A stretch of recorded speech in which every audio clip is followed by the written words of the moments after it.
চলুন আমি আরেকটা ভিডিও নিয়ে আসলাম। এইটা হচ্ছে একটা ফ্যান, সেটা আপনারা দেখেই বুঝতে পারছেন।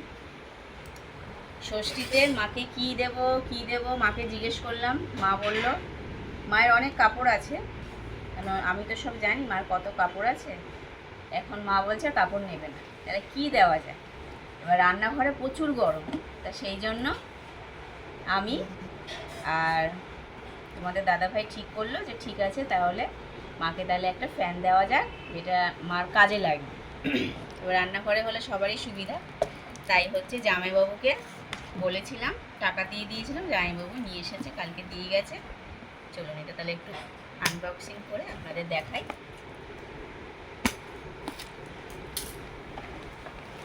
কালকে রাতে দিয়ে গেছে বলে কালকে আর খোলা হয়নি, আজকে এই যে খুলছি। এবার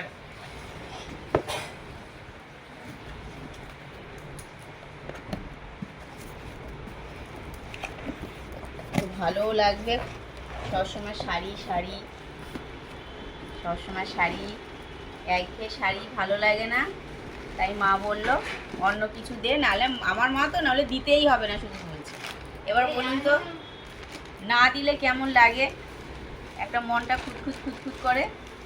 এই যে এটা হচ্ছে ফ্যান, এটা ফ্যানের হচ্ছে সামনের ঢাকনাটা, এটা ব্লেডটা, এইটা হচ্ছে ব্লেড, ঠিক আছে, এটা ব্লেড। আর এটা যত সম্ভব মনে হয় স্ট্যান্ডটা মনে হয় ওই যে গোল মতো। হ্যাঁ, এবার ওয়ালে লাগানো তো সেই জন্য দাঁড়ান এইটা একটু আমি খুলে নিয়ে তারপর আপনাদের দেখাচ্ছি।